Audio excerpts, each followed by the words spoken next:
नमस्कार दोस्तों, एक नई वीडियो में फिर से आप सभी का बहुत बहुत स्वागत है। दोस्तों, हम पढ़ रहे हैं पृष्ठीय क्षेत्रफल और आयतन, जो कि क्लास 9th एंड 10th के लिए दोनों के लिए इम्पोर्टेंट है। तो देखिएगा, हम आज जो पढ़ेंगे वो क्वेश्चन थोड़ा अलग है।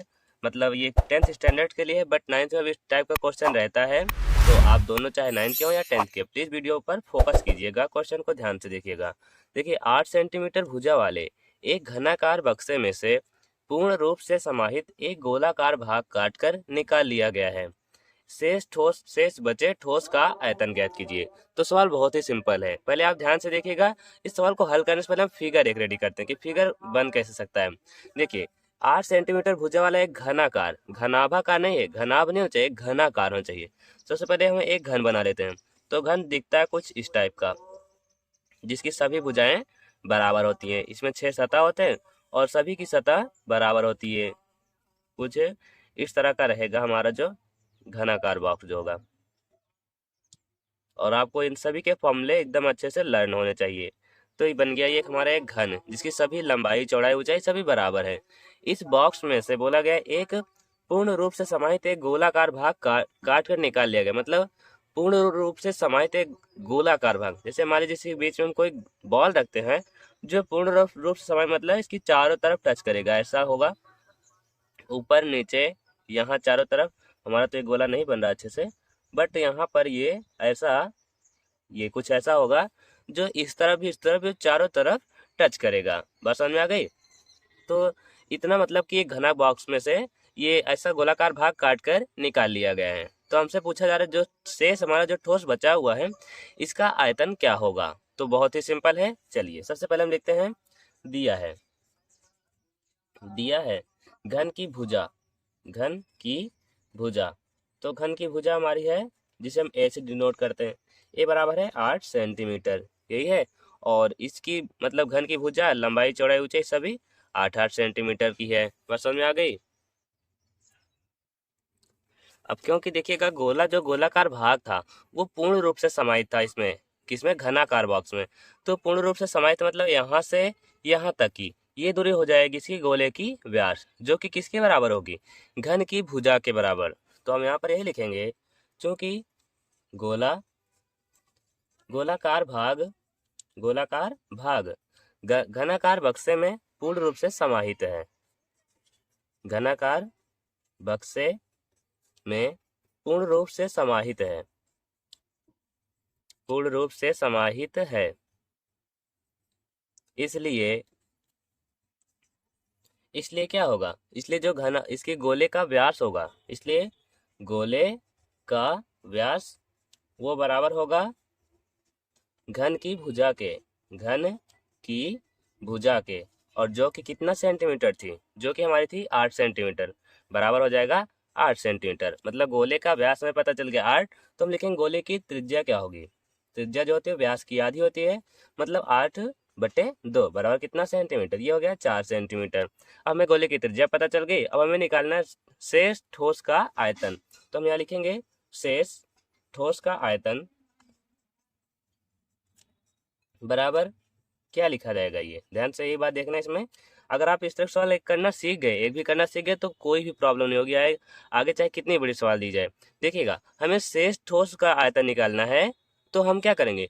पूरा घन का जितना आयतन था उतने से गोले का आयतन माइनस कर देंगे, तो जो बचेगा वही उतना तो होगा। तो हम यहाँ पर लिखेंगे ठोस का, यहाँ पर घनाकार ठोस का आयतन लिखेंगे पहले पूरा। घनाकार ठोस का आयतन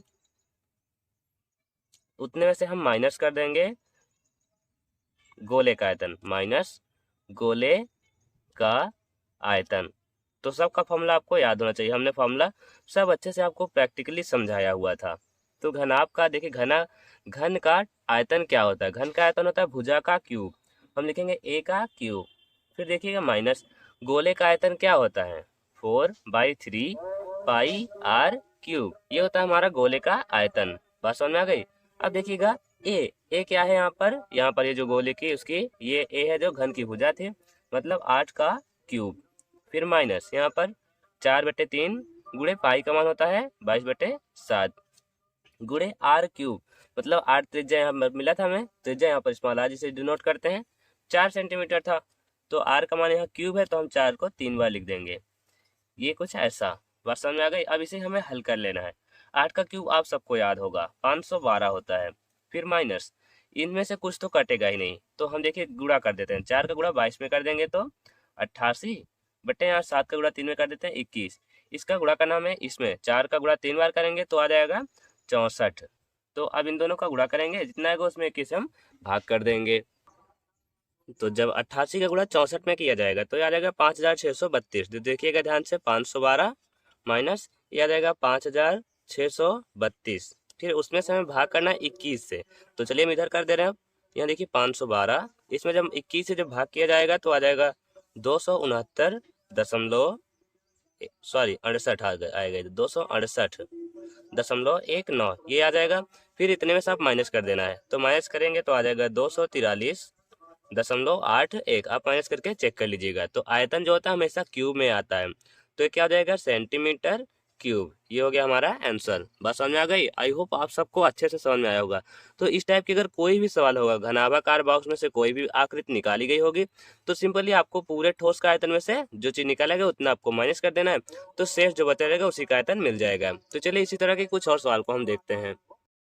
फ्रेंड्स, अब हमारी तीसरी सवाल देखिएगा कैसी है। देखिए इसमें बोला जा रहा है एक बेलन जिसकी ऊंचाई, सॉरी यहाँ ऊंचाई लिखना भूल गए, यहाँ पर ऊंचाई लिख दीजिए, जिसे एच से डिनोट किया जाता है, जिसकी ऊंचाई 21 सेंटीमीटर तथा व्यास 14 सेंटीमीटर है, जिसके ऊपर एक अर्धगोलाकार बर्तन रखा गया है। तो इस प्रकार प्राप्त संपूर्ण ठोस का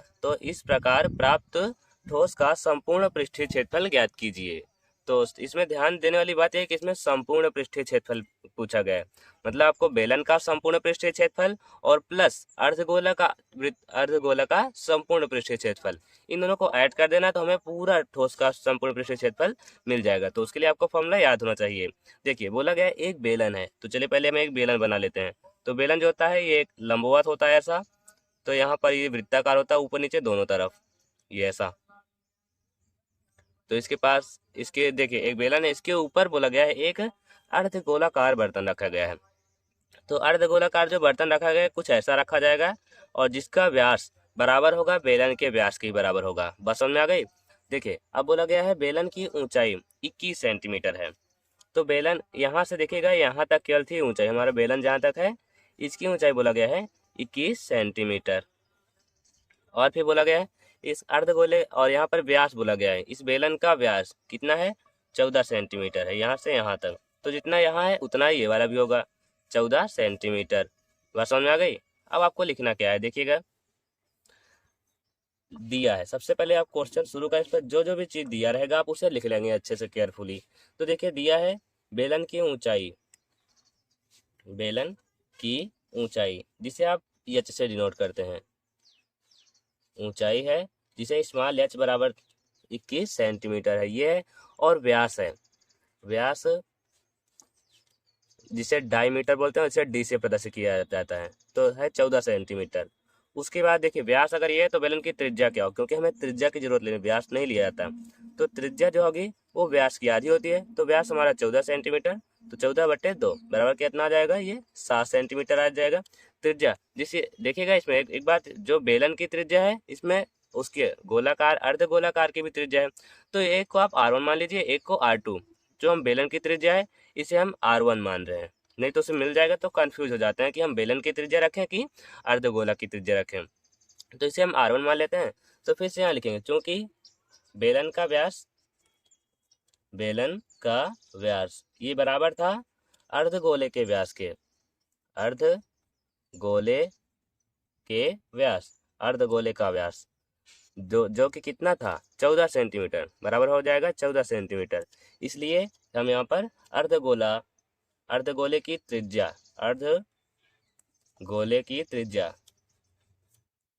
मीन्स रेडियस, जिसे R2 से हम प्रदर्शित कर देंगे, R2।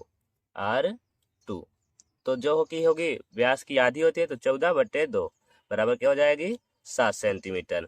बात समझ में आ गई। अब हमें निकालना संपूर्ण बर्तन या संपूर्ण ठोस का पृष्ठीय क्षेत्रफल, संपूर्ण पृष्ठीय क्षेत्रफल। तो हम यहाँ पर लिखेंगे ठोस का संपूर्ण पृष्ठीय क्षेत्रफल, ठोस का संपूर्ण पृष्ठीय क्षेत्रफल बराबर होगा किसके? हमने बताया कि बेलन का संपूर्ण पृष्ठीय क्षेत्रफल प्लस अर्धगोला का संपूर्ण पृष्ठीय क्षेत्रफल दोनों जुड़ जाएगा। तो यहाँ पर लिखेंगे बेलन का संपूर्ण, इस बार हम शॉर्ट में लिख रहे हैं, देखिए संपूर्ण, फिर ऐसे हम पृष्ठीय के इतना लिख रहे हैं और क्षेत्रफल लिख रहे हैं, प्लस अर्धगोला का संपूर्ण पृष्ठीय क्षेत्रफल, अर्धगोले का, फिर यहाँ पर संपूर्ण पृष्ठीय क्षेत्रफल, इसे भी हम थोड़ा शॉर्ट में लिख दे रहे हैं, पृष्ठीय क्षेत्रफल। आप समझ गए? अब आपको फॉर्मूला लिखना है। बेलन का संपूर्ण पृष्ठीय क्षेत्रफल क्या होता है? 2 पाई आर। तो बेलन का हमने बेलन की त्रिज्या को r1 माना था, तो यहाँ पर r1 इंटू होता है h प्लस आर, तो यहाँ पर r1। बात समझ में आ गई? फिर प्लस अर्धगोले का संपूर्ण पृष्ठीय क्षेत्रफल क्या होता है? तो देखिएगा, अगर अर्धगोला का पृष्ठीय क्षेत्रफल पूछा जाए तो आपको 2 पाई आर स्क्वायर लिखना है। अगर संपूर्ण पृष्ठीय क्षेत्रफल पूछा जाए तो 3 पाई आर स्क्वायर, जो कि हमने बेलन की त्रिज्या को r2 माना, तो यहाँ r2 लिख देंगे। वैसे आप स्मॉल r मान लीजिए, को कैपिटल R, वो भी ज्यादा आसान पड़ेगा। बस समझ में आ गई? अब चलिए फिर सबकी वैल्यू रख दीजिए। 2 गुणे पाई की वैल्यू 22/7 गुणे r1 कितना है? r1 देखिए यहाँ जो कि है 7 सेंटीमीटर, 7। फिर h का मान है 21, फिर प्लस यहाँ पर r1 है, r1 का मान हमारे पास 7 ही है, तो 7 रख देंगे। फिर प्लस 3 पाई r2 का स्क्वायर, तो 3 इंटू पाई की वैल्यू 22/7, फिर इंटू R2 की वैल्यू है 7 हमारे पास, तो 7 स्क्वायर है, तो हम इसलिए 7 2 बार लिख देंगे। इतनी बात क्लियर सबको? अब देखिएगा 7 से 7 कुछ कैंसिल होगा, तो हम कैंसिल कर, देखिए यहाँ पर ये गुणा में है, ये ऊपर गुणा में है, नीचे वाला भाग में है, तो ये कट जाएगा, इससे 7 से 7 क्या हुआ? कैंसिल। और यहाँ भी ये 7 7 हुआ कैंसिल। अब हमारा जो जो बचा है इस चीज को सॉल्व कर लेना है। देखिए 2 का गुणा 22 में करेंगे, आएगा 44, 44 का गुणा करना है इन दोनों को जोड़कर, 21 में 7 जोड़ देंगे तो आ जाएगा 28। फिर यहाँ प्लस है, अभी इस सब का कुछ कटेगा नहीं, 3 का गुणा 22 में कर देंगे, आएगा 66, 66 का गुणा 7 में कर देंगे, तो ये आ जाएगा 444, सॉरी 46 आ जाएगा, 462। यहाँ पर 46, इधर 2, तो टोटल आ जाएगा 462। आप गुणा करके अच्छे से चेक कर लीजिएगा। अब हमें गुणा कर देना है 44 का गुणा 28 में, तो गुणा करेंगे तो आ जाएगा 1232। फिर उसमें हमें ऐड कर देना प्लस ये 462। अभी तो इसमें कोई दशमलव का आया नहीं, क्योंकि इसमें सब कैंसिल हो गया। बाय द वे, अगर आपके में कोई यहाँ पर ना कैंसिल होगा तो ये दशमलव में भी आएगा, तो आपको कंफ्यूज नहीं होना है, बट सवाल को ऐसे करते जाना है। यहाँ पर 1232, इन दोनों को हम ऐड कर देंगे, आ जाएगा 1694। अब देखिए पृष्ठीय क्षेत्रफल था, क्षेत्रफल सारी वैल्यू सेंटीमीटर में थी, तो सेंटीमीटर स्क्वायर, ये हो गया हमारा संपूर्ण पृष्ठीय क्षेत्रफल। तो आई होप आप सबको समझ में आया होगा। तो अगर आपको कोई भी डाउट हो हमें कमेंट बॉक्स में बताइए। चलिए फिर हम आगे कुछ और सवाल को हल करते हैं। तो दोस्तों हमारे पास अब जो तीसरा क्वेश्चन है थोड़ा इंटरेस्टिंग है, ये थोड़ा सा देखिए कैसे है।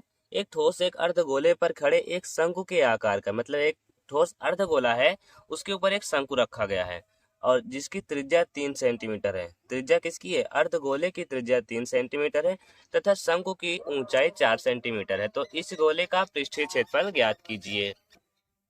तो देखिएगा, सबसे पहले हम एक फिगर हम बनाते हैं। बोला गया एक अर्धगोला, तो हम सबसे पहले एक अर्धगोला बना लेते हैं जो कुछ ऐसा होगा और जिसमें ऊपर एक, यहाँ पर एक वृत्त होगा, ऐसा होगा, जिसके ऊपर बोला गया एक शंकु रखा गया है। तो यहाँ पर एक शंकु कुछ ऐसा रखा जाएगा। शंकु तो ऐसा होता है, ऐसा। हमारी तो लाइन थोड़ी तिरछी हो गई, बट आपको स्केल से खींच के बनाना है सीधा सीधा।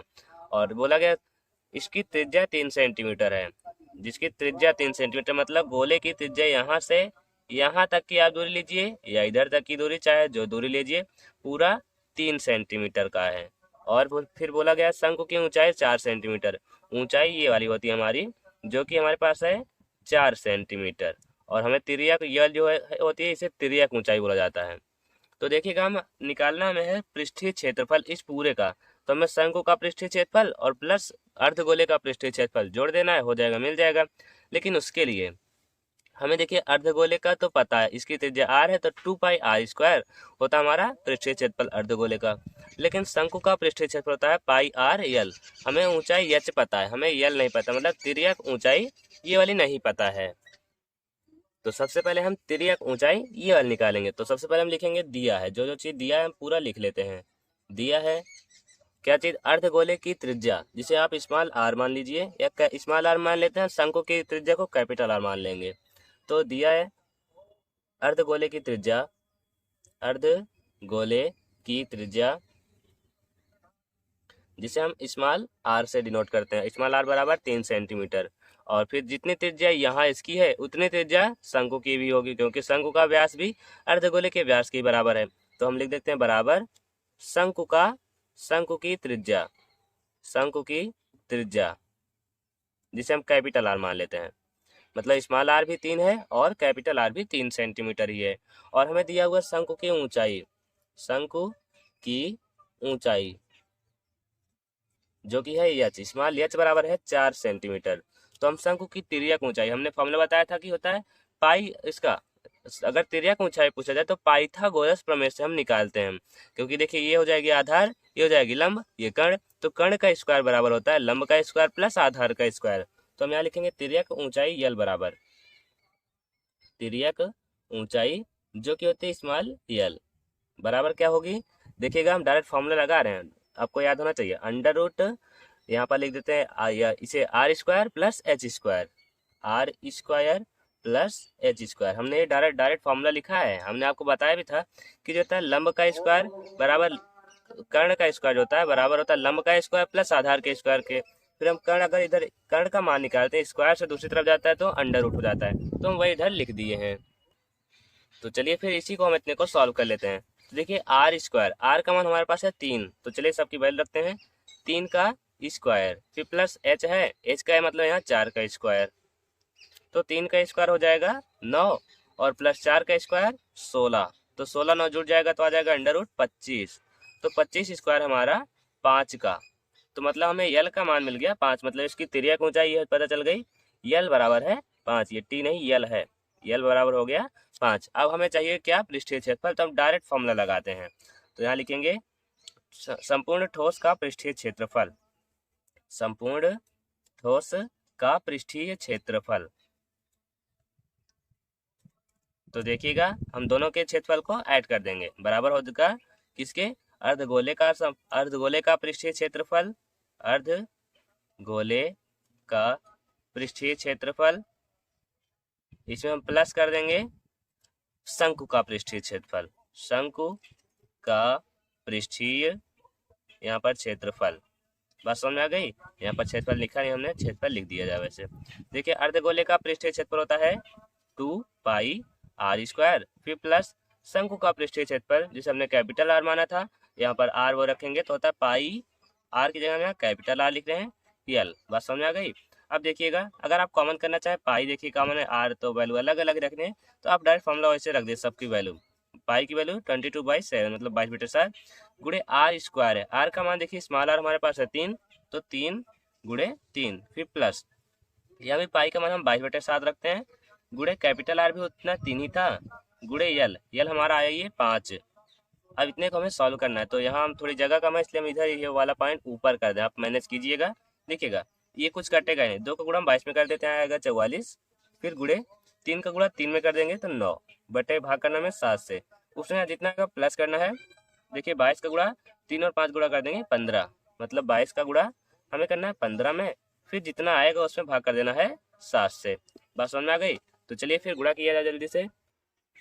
तो गुणा कर दिया जाए तो जब 9 का गुणा 44 में करेंगे तो आ जाएगा 396 बटे 7, फिर प्लस 22 का गुणा 15 में कर देंगे तो आ जाएगा ये 330 बटे 7। अब इन दोनों का अगर एलसीएम करके जोड़ के कर सकते हैं तो वो भी आसानी होगी, तो हम बट डायरेक्ट ही करें, 7 का भाग इसमें कर देंगे, फिर 7 का भाग इसमें कर देते हैं, तो जैसा आपको आसान लगे। चलिए हम एक ही बार कर देते हैं एलसीएम करके, 7 का 7 ही रहेगा, अंश यहाँ पर दोनों जुड़ जाएगा, तो 396 में 330 जुड़ेगा तो आ जाएगा 6, यहाँ पर 2 और यहाँ पर 7, तो 726 बटे 7 आ जाएगा। फिर 7 से भाग कर देना हमें, तो आ जाएगा पूरा 103.71 जो कि होगा सेंटीमीटर स्क्वायर। तो ये हो गया हमारा क्षेत्रफल। बात समझ में आ गई। आई होप आप सबको समझ में आया होगा अच्छे से, कोई भी प्रॉब्लम किसी को नहीं होगी ये सवाल करने में। तो चलिए फिर इसी तरह के मैं एक आध सवाल को और हल कर लेते हैं। हमारे पास अब जो चौथी सवाल है इसमें देखिएगा बोला जा रहा है 8 सेंटीमीटर व्यास वाला एक अर्धगोला एक घनाभ के ऊपर अध्यारोपित है। अध्यारोपित मीन्स होता है रखा गया है, स्थापित किया गया है, जिसकी लंबाई चौड़ाई तथा ऊंचाई क्रमशः 2 सेंटीमीटर 4 सेंटीमीटर तथा 6 सेंटीमीटर है। तो इस संपूर्ण ठोस का पृष्ठीय क्षेत्रफल निकालना है। मतलब ठोस पूरे का पृष्ठीय क्षेत्रफल निकालना है। तो हमें करना क्या होगा, हम पहले घनाभ का क्षेत्रफल निकालेंगे और अर्धगोलक का पृष्ठीय क्षेत्रफल निकालेंगे, दोनों को जोड़ देंगे, वही हो जाएगा हमारा संपूर्ण पृष्ठीय क्षेत्रफल, उसका पूरे ठोस का पृष्ठीय क्षेत्रफल। देखिएगा हम पहले फिगर बना के समझा देते हैं। एक घनाभ है, घनाभ वो होता है जिसकी लंबाई चौड़ाई ऊंचाई समान ना हो, मतलब लंबाई चौड़ी मान लीजिए जो समान होगी, एक भुजा समान नहीं होगी, तो वही होगी उसका घनाभ। तो ये देखिए कुछ इस तरह का बनेगा हमारा घनाभ। बात समझ में आ गई। और उसमें बोला गया है इसके ऊपर एक अर्धगोला रखा गया है, मतलब यहाँ पर एक ऐसा अर्धगोला रखा गया है, ऐसा कुछ इस तरह का अर्धगोला है। तो यहाँ पर इसका ये व्यास बनेगा कुछ इस तरह सा, वृत्त बनेगा ऐसा, और जिसका हमें दिया गया व्यास है 8 सेंटीमीटर, मतलब ये इतना हमारे पास 8 सेंटीमीटर है। ये हमारा इस गोले का व्यास 8 सेंटीमीटर है, यहाँ तक है। और दिया गया है लंबाई चौड़ाई ऊंचाई क्रमशः, क्रमशः का मतलब होता है क्रम से आए, मतलब देखिए पहले लंबाई बोला गया तो लंबाई 2 सेंटीमीटर, फिर चौड़ाई 4 सेंटीमीटर और ऊंचाई है 6 सेंटीमीटर। तो लंबाई हमारी ये वाली होती रेखा, तो ये वाली रेखा हमारी 2 सेंटीमीटर है। और फिर है चौड़ाई, चौड़ाई है 4 सेंटीमीटर, तो ये चौड़ाई हो गई ये 4 सेंटीमीटर। देखेगा ये मत सोचे 2 सेंटीमीटर ये छोटा, ये 4 सेंटीमीटर बड़ा बड़ा है। हम बस केवल समझेंगे कि किस तरह से हल करना है। अब वैसे भी घनाभ है तो ऐसा हम बता थोड़ी ना सकते हैं कि ये 2 सेंटीमीटर है, और यहाँ पर ये दिख भले ही इतनी रहे, हो सकता है और बड़ी होगी, तो इसमें मत जाइएगा। और ऊंचाई जो कि है 6 सेंटीमीटर है, तो ऊंचाई ये वाली रेखा होगी जो सीधी सीधी होगी, हो जाएगा हमारी 6 सेंटीमीटर, ये वाली और ये भी 6 सेंटीमीटर, ये सारी। तो हमें करना क्या है, इनका पूरे का पृष्ठीय क्षेत्रफल निकालना है। सबसे पहले हम लिख लेंगे दिया है घनाभ की लंबाई, घनाभ की लंबाई, जिसे हम लंबाई नहीं यल लिखेंगे डायरेक्ट, घनाभ की लंबाई यल बराबर, चलिए लिख ही दे रहे हैं लंबाई, उसके बाद स्मॉल यल बराबर है 2 सेंटीमीटर, फिर चौड़ाई मतलब बी जिसे ब्रेथ बोलते हैं, बी बराबर है 4 सेंटीमीटर, फिर हाइट, हाइट मतलब ऊंचाई, ऊंचाई जो कि हमारी है 6 सेंटीमीटर, फिर दूसरा हमारा दिया हुआ अर्धगोले का व्यास, फिर हम लिखेंगे अर्धगोले का व्यास, अर्धगोले का व्यास जो कि हमारे पास है 8 सेंटीमीटर है। 8 सेंटीमीटर अगर व्यास है तो त्रिज्या क्या होगी, त्रिज्या जो होती है वो व्यास की हमेशा आधी होती है, तो 8/2, तो कटे कितना आ जाएगा, ये 4 सेंटीमीटर आ जाएगा। तो चलिए फिर हम निकालते हैं संपूर्ण ठोस का पृष्ठीय क्षेत्रफल। देखिएगा हम लिखेंगे ठोस का संपूर्ण नहीं बोला, केवल पृष्ठीय क्षेत्रफल पूछा गया है, तो पृष्ठीय क्षेत्रफल बराबर क्या होगा, घनाभ का पृष्ठीय क्षेत्रफल प्लस अर्धगोलाकार पृष्ठीय क्षेत्रफल। तो लिखिएगा यहाँ पर घनाभ का पृष्ठीय क्षेत्रफल, घनाभ का पृष्ठीय क्षेत्रफल, उसमें हम प्लस कर देंगे अर्धगोला का पृष्ठीय क्षेत्रफल, अर्धगोले का पृष्ठीय क्षेत्रफल। अब चलिए घनाभ का पृष्ठीय क्षेत्रफल सबको फॉर्मूला पता होता है, 2 into LB plus BH plus AHL, मतलब 2 गुणे लंबाई गुणे चौड़ाई प्लस चौड़ाई गुणे ऊंचाई प्लस ऊंचाई गुणे लंबाई। और अर्धगोले का पृष्ठीय क्षेत्रफल होता है 2 पाई r स्क्वायर, गोले का पृष्ठीय क्षेत्रफल 4 पाई r स्क्वायर, अर्धगोले का 2 पाई r स्क्वायर। तो चलिए फिर सबकी वैल्यू रख दिया जाए, तो 2 गुणे यल का मान क्या है, 2 है, फिर बी का मान है 4, तो 2 गुणे 4, फिर प्लस बी का मान 4 गुणे ऊंचाई कितना है, 6 है, तो 6, फिर प्लस ऊंचाई 6 है गुणे लंबाई यल मतलब हमारा है 2, फिर प्लस 2 गुणे पाई का मान 22/7 गुणे r स्क्वायर है, तो r हमारा त्रिज्या है, तो यहाँ लिख दीजिए त्रिज्या जिसमें स्मॉल r से प्रदर्शित किया जाता है, मतलब रेडियस, r स्क्वायर है तो r को हम 2 बार लिख देंगे, यह 4, तो 4 गुणे 4। अब देखिएगा 2 गुणे इन सब का गुणा कर देते हैं, 2 गुणा 4 में करेंगे 8, प्लस ये 6 का गुणा 4 में 24, प्लस 6 गुणा 2 में 12, फिर से प्लस ये कटेगा ही नहीं कोई, तो 2 को गुणा 22 में कर देंगे, आ जाएगा 44, गुणे 4 का गुणा 4 में कर देंगे 16, बटे आ जाएगा 7। अब इन्हें हमें जोड़ लेना है। देखिएगा अगर हम 24 में 8 जोड़ते हैं तो आ जाएगा 32, 32 में 2 जोड़ेंगे 34 10 44, तो ये आ जाएगा 44, 24 का गुणा 2 में कर देंगे तो 88 आ जाएगा पूरे। फिर प्लस 44 का गुणा हमें 16 में कर देना है, तो गुणा कर देंगे हम, तो यहाँ पर 44 का गुणा 16 में कर देंगे तो आ जाएगा ये 704, फिर वो पूरे बटा था हमारा 7, तो 704 से 7 में भाग करने पर आएगा ये 100.57। तो देखिएगा यहाँ पर हम ऐड कर देंगे, ये 88 आ जाएगा, फिर प्लस 7 से भाग करेंगे 704 में तो 100.57 5 7 लगभग ये इसके बराबर आएगा। फिर इन दोनों को ऐड कर देंगे, 100 में से डायरेक्ट 88 जुड़ जाएगा, मतलब 188.57 जो कि हो जाएगा सेंटीमीटर स्क्वायर। ये हो जाएगा हमारा आंसर। उम्मीद है कि आप सबको समझ में आया होगा एकदम परफेक्टली, कोई भी प्रॉब्लम किसी को नहीं होगी। तो आज की वीडियो में बस इतना ही पढ़ा जाएगा, और आपके पास जो भी बुक होगी, पृष्ठीय क्षेत्रफल, आयतन, इनसे संबंधित आप बहुत से और भी सवाल को हल कर सकते हैं। तो चलिए फिर मिला जाएगा अगली वीडियो में। अगर आपने हमारे चैनल को सब्सक्राइब नहीं किया है तो सब्सक्राइब कर लीजिए, क्योंकि ऐसी वीडियोज हम आपके लिए डेली लाते रहते हैं। और हम आपके लिए कुछ फैक्ट्स में जैसे कुछ जीके नॉलेज की चीज़ें भी लाते रहते हैं शॉर्ट वीडियो के रूप में। आप हमारे चैनल पर जाकर वो भी अच्छे से अच्छी जानकारी ले सकते हैं। बहुत सी चीज़ों को हमने एक्सप्लेन किया है छोटे छोटे शब्दों में, सरलता से। चलिए फिर मिला जाएगा अगली वीडियो में, तब तक के लिए जय हिंद।